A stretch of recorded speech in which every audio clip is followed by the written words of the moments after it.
Salut les amis, j'espère que vous allez bien. Moi, je vais très bien par la grâce de Dieu. C'est toi, c'est toi, c'est toi, c'est toi, Jésus, mon consolateur. C'est toi,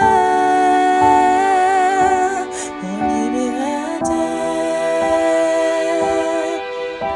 C'est toi.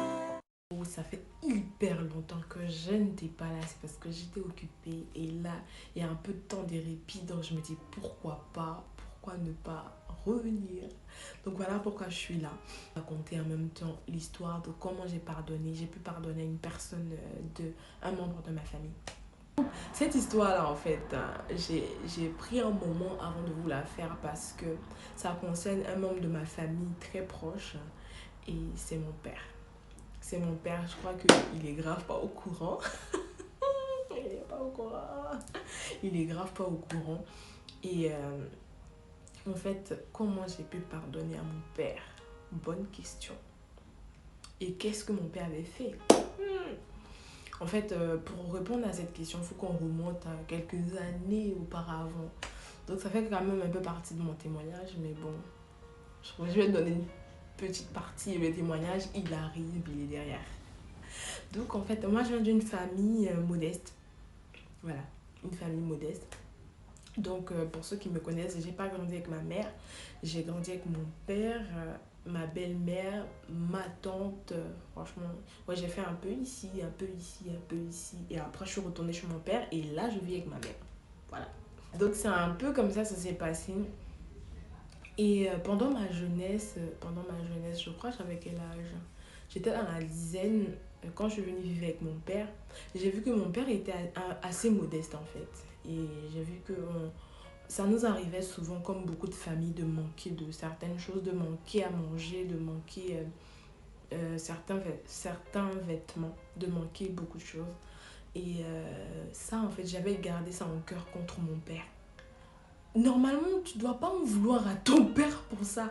Mais je sais pas pourquoi j'avais gardé dans mon cœur.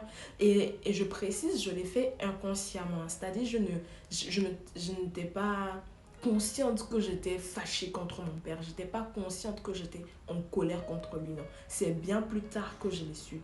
Donc, on est en train de cheminer. J'étais fâchée contre mon père parce que je pouvais pas avoir certaines choses, je pouvais pas avoir certains vêtements que je voulais, je pouvais pas avoir en fait plein de choses avec mon père que je voulais pas. Et comme on connaît les familles africaines, mon père il était au nom de Jésus. Mon père il est quelqu'un de très dur. Il est dur, il n'exprime pas ses émotions, euh, il parle peu. Il parlait peu, là maintenant il y a de l'amélioration, là, Dieu merci. Il parlait peu, donc ce qui fait que c'était compliqué à la maison. Waouh, c'était compliqué à la maison. Donc tout ça, là, en fait, ça a alimenté cette, est-ce que je dirais colère, peut-être rancune ou colère, entre les deux. Mais en tout cas, ça s'alimentait.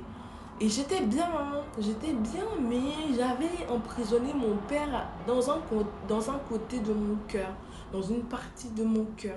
Et je ne savais pas, je vais pas vous mentir, je ne savais vraiment pas que je l'avais emprisonné.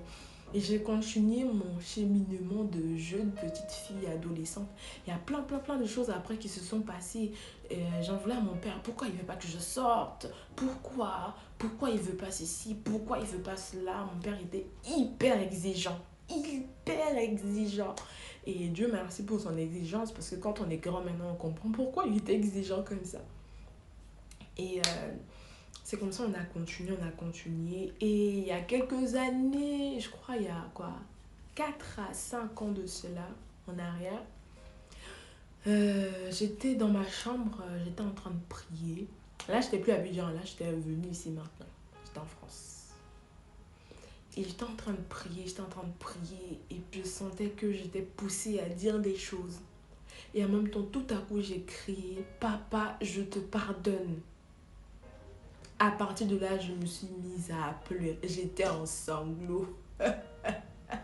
j'étais en sang, je pleurais, je pleurais, je pleurais. Et c'est à partir de là, en fait, que le Saint-Esprit m'a fait réaliser que je pardonne à mon père pour toutes les fois où je n'ai pas trouvé à manger. Je pardonne à mon père pour toutes les fois où il n'a pas su faire cela. Il n'a pas su faire cela. Il n'a pas su faire cela. Il n'a pas su faire X. Il n'a pas su faire Y. Il n'a pas su faire Z.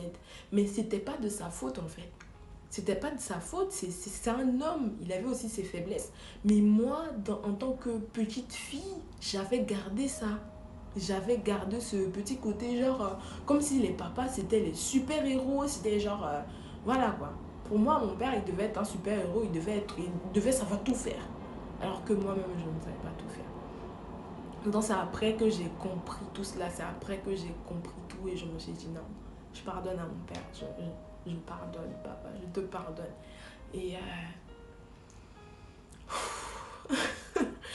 et après ça m'a soulagée, je me sentais hyper bien. Après, à partir de là, j'ai commencé à manifester de l'amour. C'est à partir de là, je me rappelle, c'est à partir de là que j'ai commencé à dire à mon père que je l'aime, à vraiment l'exprimer, que ce soit par texto, par appel. Par appel, je fais ça de moins en moins, mais par texto plus. Comme ça, vraiment lui dire que je l'aime. Et moi aussi, ma fille. Ça, c'est le mot des papas, ça. Moi aussi, ma fille. Donc, c'est à partir de là, j'ai commencé vraiment. Le changement que j'ai vu, c'est que j'ai commencé à exprimer l'amour que j'avais pour lui. Alors qu'avant, je n'arrivais pas à l'exprimer. Avant, je ne savais même pas si je l'aimais. Genre, non, je vous assure, je ne savais pas. Parce que dans ma tête, c'est mon père, donc je dois l'aimer, mais voilà. Et là, maintenant, l'amour, là, ça a coulé, ça a coulé. Ça a coulé, ça a coulé. Ça coule. Donc voilà, les amis, c'est un peu ça. Je vais m'arrêter par ici. Donc c'est un peu comme ça que j'ai pardonné mon père. Donc si je dois résumer, c'est que je ne savais pas que j'en voulais à mon père. Mais quand j'étais en train de prier, j'étais disposée. Le Saint-Esprit m'a pointé du doigt pour dire, ça fait des années que tu as emprisonné ton père dans ton cœur, libère-le. En gros. Et c'est comme ça, j'ai extériorisé, je l'ai déclaré, j'ai crié, papa, je te pardonne. Et à partir de là, oui, il y a quelque chose qui s'était passé. L'amour de mon père, j'ai ressenti maintenant que j'aimais mon père. Vraiment. Je ne l'aimais pas seulement parce qu'il était mon père, mais je l'aimais lui, sa personne. Lui et après parce qu'il était mon père. Voilà. Donc la morale de tout ça, c'est des fois on emprisonne des personnes dans notre cœur et on le sait. On sait, on dit, ce qu'il m'a fait là, jamais. Il dit que jamais je vais pardonner. Il y a des moments où on sait et puis il y a des moments où on ne s'en rend pas compte. Je vous assure, on ne s'en rend pas compte. Donc avant Noël, assieds-toi, examine ton cœur et dis-toi, est-ce qu'il y a quelqu'un que j'ai gardé dans mon cœur? Est-ce qu'il y a une personne que j'ai gardée dans mon cœur? Si oui, c'est qui? Saint-Esprit, aide-moi à pardonner. Aide-moi à libérer cette personne de mon cœur. Et le Saint-Esprit va vous aider, c'est sûr. À 1000%, le Saint-Esprit va vous aider. Donc, c'est un peu ça la morale. So, que Dieu vous bénisse abondantly.